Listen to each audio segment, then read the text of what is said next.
All right, thank you for listening to another episode of the Game is the Game pod. I'm here as always with my little bro, Eric. Go ahead and break down the Eastern Conference. Look for our Western Conference breakdown. We have been off on a little hiatus, but we're going to go back to pumping out videos every day. So Eastern Conference Finals start tomorrow. It was a sad day watching my Sixers go down like the way that they went down. I don't know if there's really anything to break down with the game as far as the talk is all Ben Simmons. I don't think I've ever seen a play like I saw in that game where a player passed open a wide open dunk.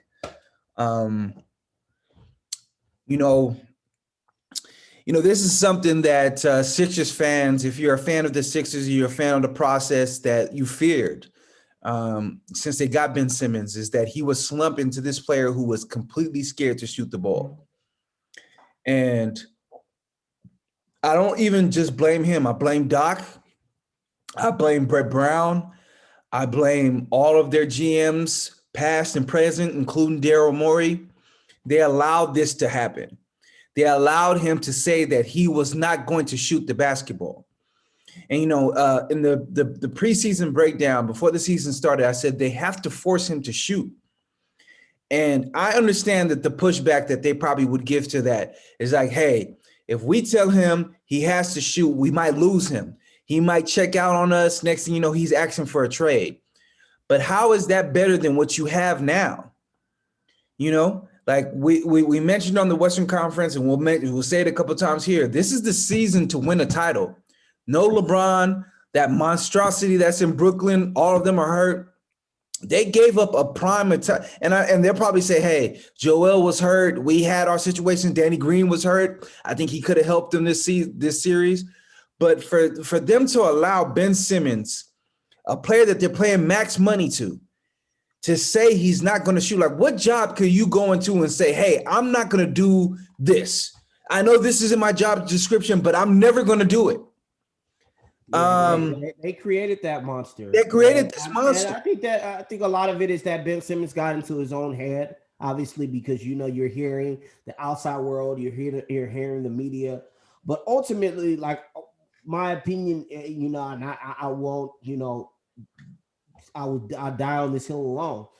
You knew what kind of player he was. You knew that he wasn't a player that wasn't going to take a lot of perimeter shots. He wasn't gonna give you a lot on the offensive end unless he was attacking and he felt comfortable. You had to trade him, or B, you had to trade him. Obviously, I'm not in the room in their war room, and I don't know what happened in the particulars of the James Harden situation. Obviously, I've talked to you and I've read a couple of reports, and I've listened to the Low Post and Brian Windhorst's podcast, and I've heard that different things like, hey, the Rockets owner didn't want to trade with Morey because of how he felt what Morey did. But I think what you're going to get out of Ben Simmons at this point in his career. He is the player that he is. He's still an elite player. I think he's still an all-star caliber player, but this is what he is. And you can't really be, in my opinion, you can't really be mad at this, because this is the kind of player that he is. I don't think that in previous years, he was like this, where he's passing wide open dunks. He's not shooting in the fourth quarter. I think a lot of that has to do with him losing confidence as the series went on. But this is the player that he is.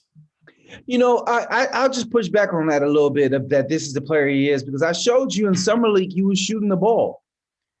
This is something that is just divulged. This is something that's devolved into this, where he came for a player that was uncomfortable with shooting to a player that wouldn't shoot at all.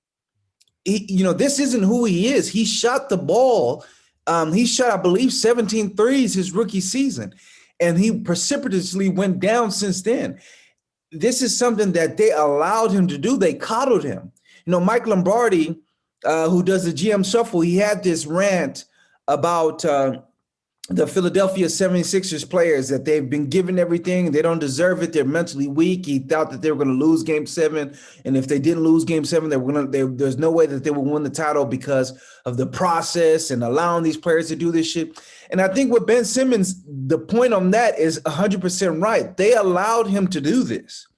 Doc Rivers should have said in the regular season, fam, I'm telling you, shoot the ball. If you miss it, it's on me. But if you don't shoot, you sit on the bench with me.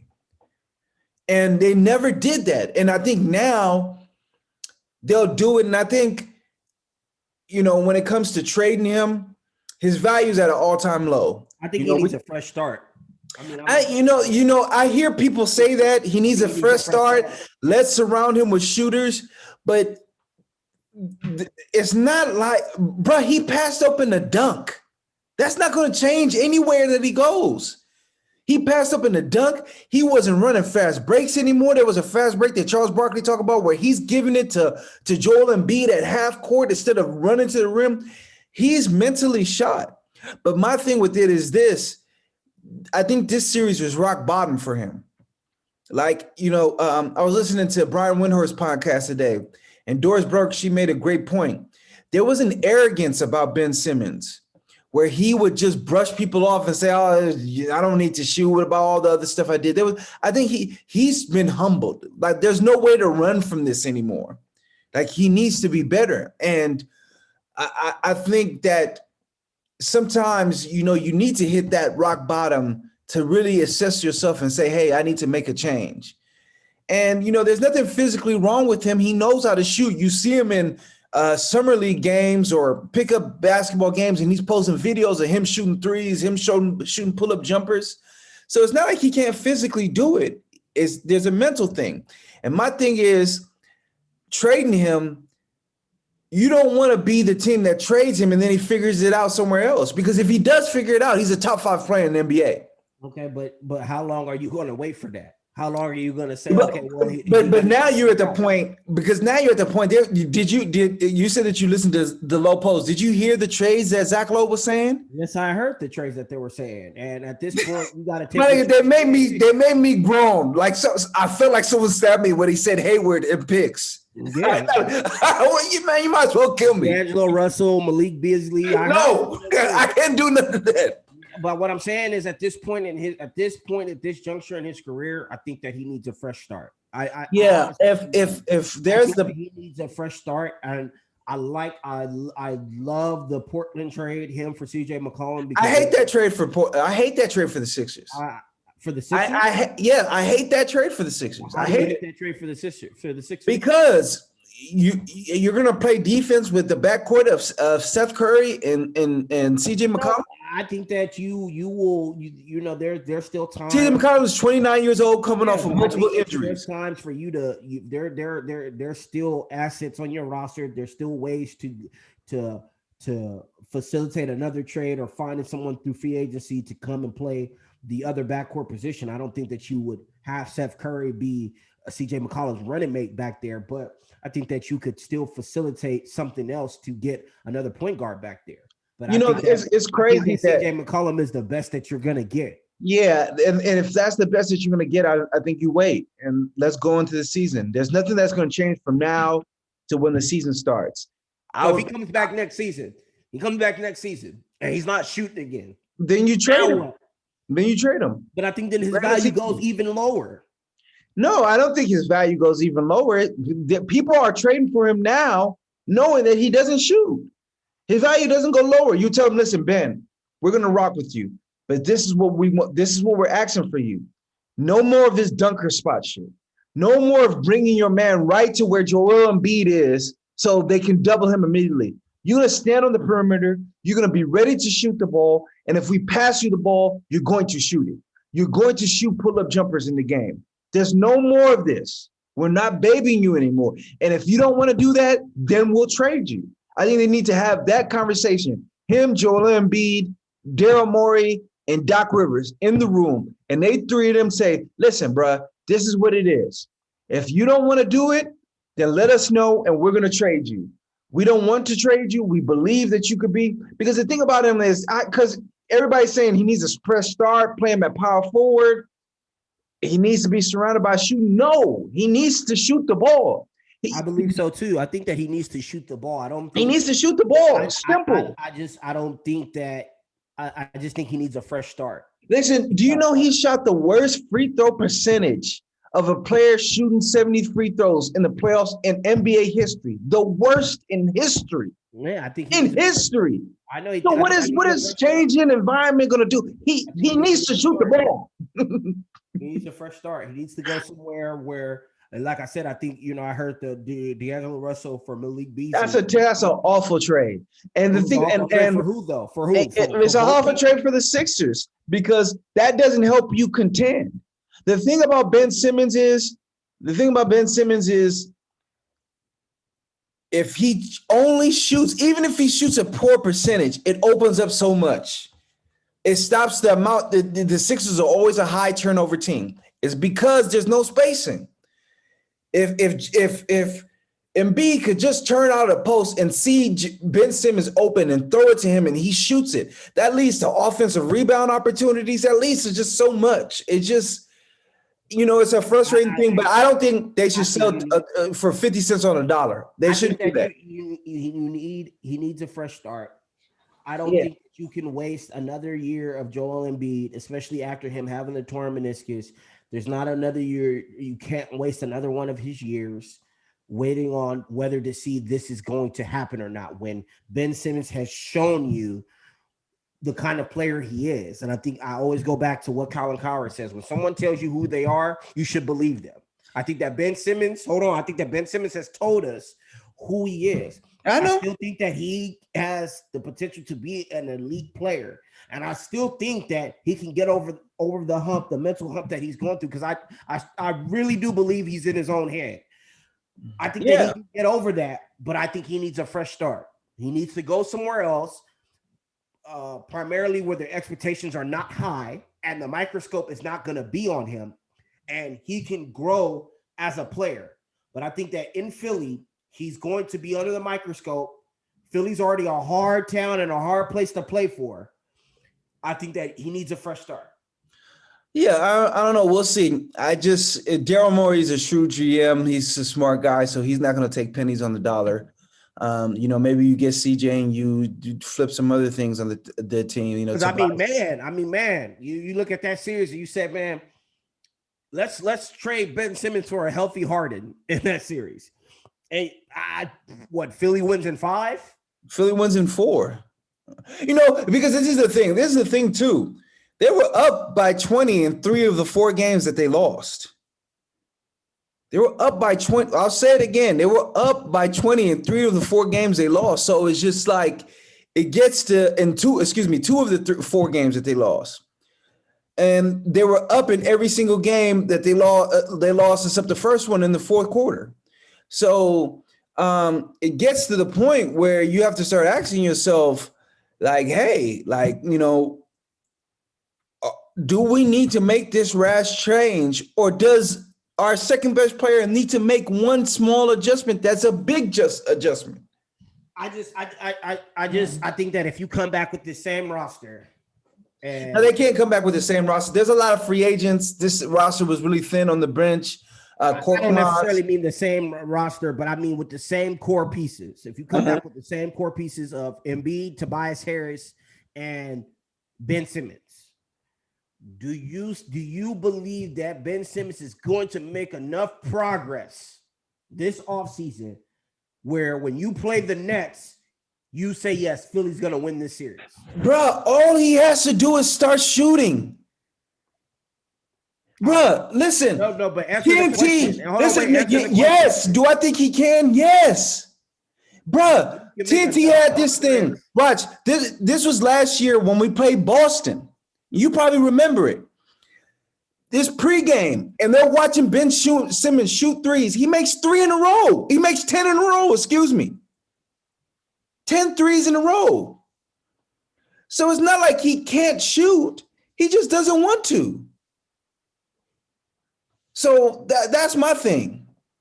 I mean, we'll see. I think that obviously they're going to have to sell. If they do sell, they're selling low, obviously, because of what just happened. And teams are going to, naturally lowball them. So they're going to have to sell low, but we'll see what happens. Yeah, we'll definitely see what happens. Let's talk about the Eastern Conference Finals. We'll talk about the Nets. Okay, yeah. Let's talk about the Nets real quick and what happened. I think that ultimately with the Nets series, I think that Kevin Durant was sensational, but I think that Kevin Durant in the last couple of years hasn't had to kind of taste what LeBron has tasted in the playoffs, and playing without much help and having to do things by yourself. And even if you're sensational, you're 48 points, you're hitting game tying field goals, you're doing this, you're doing that, you still lose. And I don't think he's had to experience that the last couple of years. Obviously, James Harden was hurt, Kyrie Irving was hurt. Their roster is already thin. Obviously, we know that anytime you do a big three, your roster is going to be thin because you're putting so much salary into your three players. So even though they still had a couple of solid players on the roster, when you talk about Jeff Green, Blake Griffin, Joe Harris, they still had some solid players on the roster, but obviously not enough to beat the Bucks. But I just think that obviously it's year one for the Nets. They're going to come back next year. I think they're going to run it back. They're going to probably move some roster pieces around in free agency. I think that Joe Harris, I was a little bit surprised with his play. I thought that this was a time for him to feast. He was going to get a lot of wide open looks, and he didn't make any of them. He didn't make any of them. I was really surprised by that. But ultimately, I don't think that it's a knock on them that they lost. Obviously, they had a lot of injuries, but like I said, Kevin Durant, this is the first time in a long time in his career where the onus is on him. Everything is on him. It's on you to go and win the game. It's on you to score 50, do this, do that, carry the team, get everyone open shots. And ultimately, they weren't able to get it done. But obviously, they're going to come back next year and bank on their health being a little bit better.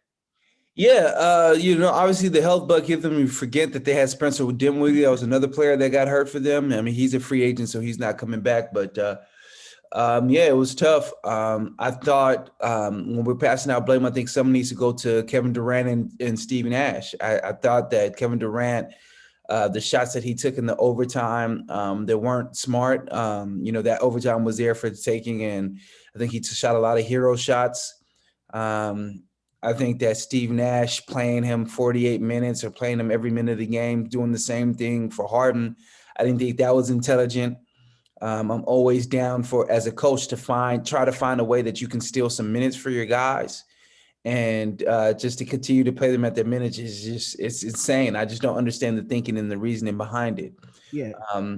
People use that as a badge of honor. Oh, he played well because he played every minute. And I just think that was idiotic and stupid. They should have found ways to find some rest, even if it's a minute or two there. It's interesting offseason for the Nets because Blake Griffin was a big contributor for them. He's a free agent. So yeah, he's going to get paid. I think a lot of teams could use him as a center. Lakers, I think he should be the top target, but we'll see what happens for the Nets. For the Bucks, and we can talk about the Bucks Hawks real quickly. I don't know. You would say that the Bucks should win this easily, but the way that they've played offensively lately, I wouldn't be surprised if the Hawks won. I think that the most important matchup in this series is John Collins.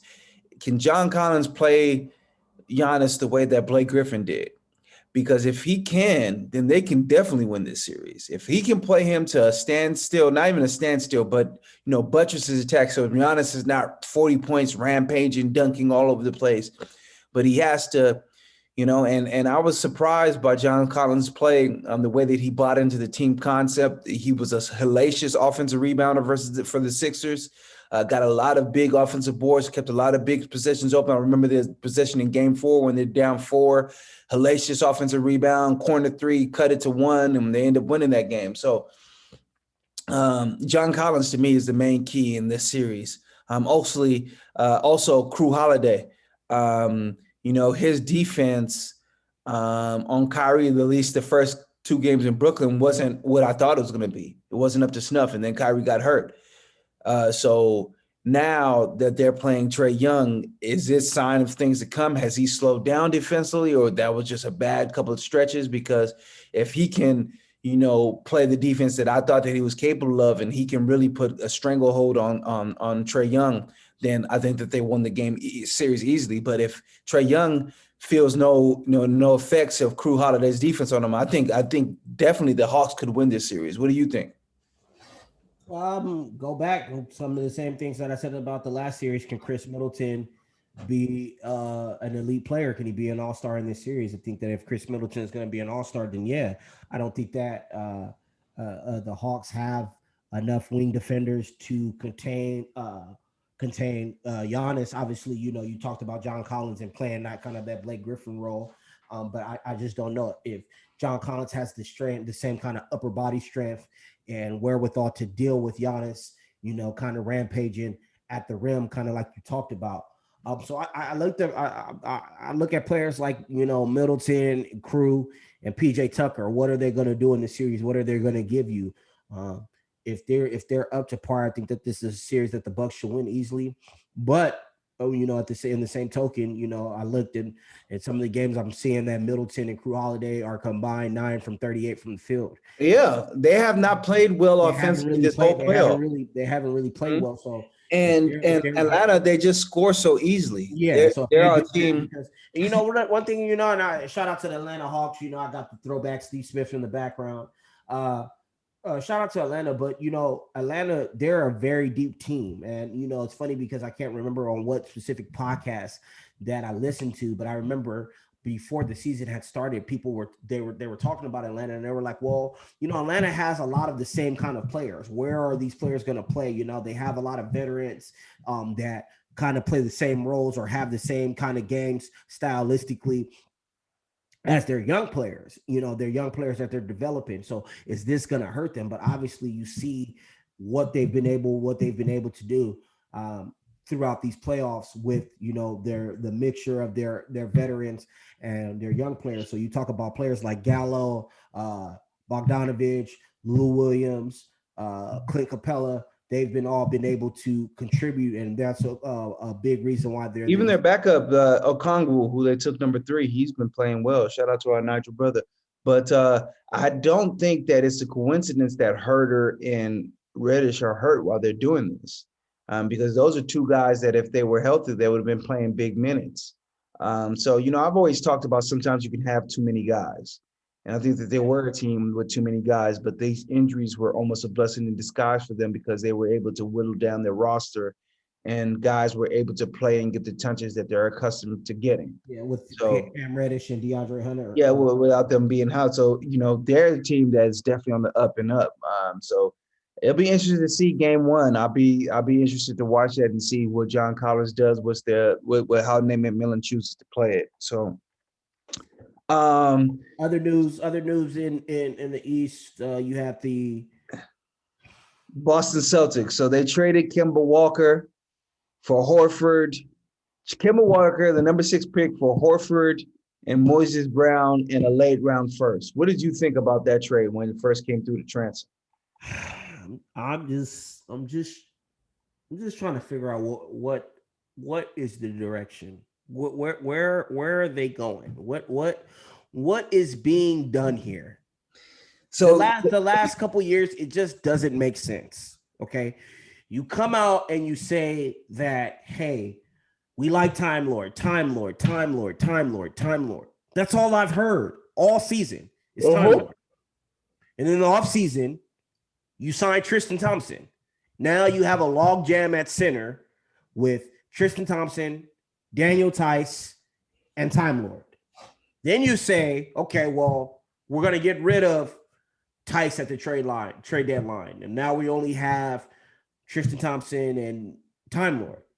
But now we have Tristan Thompson, Al Horford, Time Lord, and Moses Brown. Now, obviously, I don't think that Tristan Thompson is going to be on the roster by the time next season starts. I think that he's the next piece to be moved.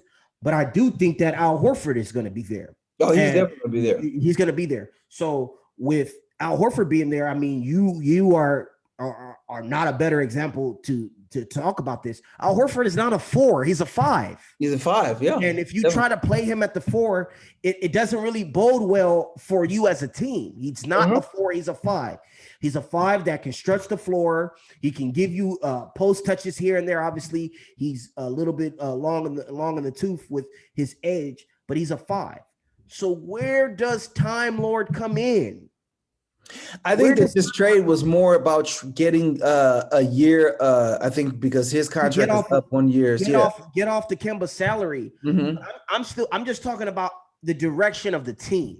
I don't know. I understand the trade. I understand that obviously Kemba Walker was not healthy for the 2 years that you had him. He obviously he didn't look like himself, only in flashes at times, never in the playoffs. He never really looked like himself. He never really gave you a lot. I think that for Boston, their time to make it to the finals obviously was the bubble year. That was the time for them to go and make the finals. And obviously LeBron and AD was there, but you never know what could happen. You never know an injury. You don't know what can happen. So I think that was Boston's chance. That was their chance. I think that obviously, yes, they need to the financial ramifications of why they moved off of Kemba Walker. Yes, I understand that. I don't have any disagreement, but I'm just talking about the direction of the team. Yeah, as far as this isn't a talent play. How does that make sense? This is obviously not a talent play. I was listening to Bill Simmons' podcast, and he broke down that there was actually a breakdown in the relationship between the Celtics and Kemba, and it all started during the pandemic because they saw that he was having knee issues, and they gave him a bunch of exercises for him to do on his own. And when he came back, at least from what Bill Simmons says, the team could tell that he didn't do any of the exercises. So they were upset because they felt if he was healthy, they could have won. You know, they felt that they were playing with Kemba last year on one leg. And if he would have done what he needed to do and stayed dedicated and focused to his craft, then they would have won. And, I didn't like that signing from the beginning because of his age and his size. This is a move, I think, first and foremost for them to, as soon as possible, start looking towards the future, because just because Tatum and Brown are signed doesn't mean that they can't ask for a trade. And if things keep going this way, next year, the Bucks are going to be the Bucks. The Nets are still going to be the Nets. We'll see what happens with the Sixers. You have this Hawks team that's on the rise. So the East is not, your grandfather's East that was, everyone was making fun of. This is a serious conference with serious teams in it. So, Miami, they probably make their moves. They have to make, they have to get into free agency. They have to make some serious moves. They have to upgrade the roster. I like that Brad Stevens talked about, like, we have to get better. The roster has to get better. And obviously who would know that best than the person that just coached them. But I'm just, the trade, I get it. It makes sense from a financial ramification side. Obviously, we talked about Kemba's health and moving off of him. I get it. I just want to ensure that there is a direction for the team. Like there is a clear-cut direction, because you talked about the Nets coming back and being healthy next year. You talked about Philly. You talked about all these different teams, and you don't know if, Bradley Beal moves on to another team in the East, and now they become, a team like Miami. You just never know what's going to happen in the East. So Boston has a lot of work to do. So I'm just concerned with the direction of the team. Now, obviously, Al Horford, I think that he still has something left in the tank. And I think that he's a perfect fit next to Jason Tatum and Jaylen Brown, because he provides spacing, he provides veteran leadership, and he also gives you an anchor at the 5. When you're talking about dealing with centers like Joel Embiid and Bam Adebayo and players of that caliber, Al Horford gives you a lot when it comes to that. But I'm just concerned about the direction of the team and what the direction for the roster is going, because you can attest to this. From day one of this season, I said that this roster is not good. It's not a good roster. They're not going to go anywhere. They can't do anything with this roster. So my concern is the roster. What is that roster going to look like when training camp starts? Yeah, no, that's a good point. And one thing I will say is that I liked his decisiveness. It looks like he scanned the field and made a play quickly. That's been one of the knocks on the Celtics, Danny Ainge era is that, he dragged his feet on a lot of things. So it'll be interesting to see because I do think they're on the clock and things are not looking good right now. Yeah, they're not to spend a lot of time on it, but they're on the clock. And I think that what we have to start realizing in this NBA that now is you're on the clock. When you have a superstar, you're on the clock. So these days of, Dirk is just going to keep signing back and we're just going to continue to shuffle the roster every year and come back and we're going to run it back. We're going to keep running it back or Kevin Garnett, we're going to keep shuffling the roster in Minnesota. Those days are done. Yeah, people are out. Players are going to say, you know what? I've been here for 4 years. I've been here for 5 years. I don't care if the fans boo me. I gave it my all. I tried. I know I tried. I did my best. They have not given me the tools that I need to be successful. They haven't done that. They haven't held up their end of their bargain. I've done everything that I could. And you know what? I can't be here anymore. So I think that Boston needs to realize you're on the clock with Jason Tatum. You're on the clock with Jaylen Brown. If you come back and you get bounced in the first round again next season, you don't think it's in the realm of possibility Jason Tatum says, you know what, listen. Yeah, it's not going to be here. I don't want to be here, man. Send me to Memphis. I want to play with John Moran.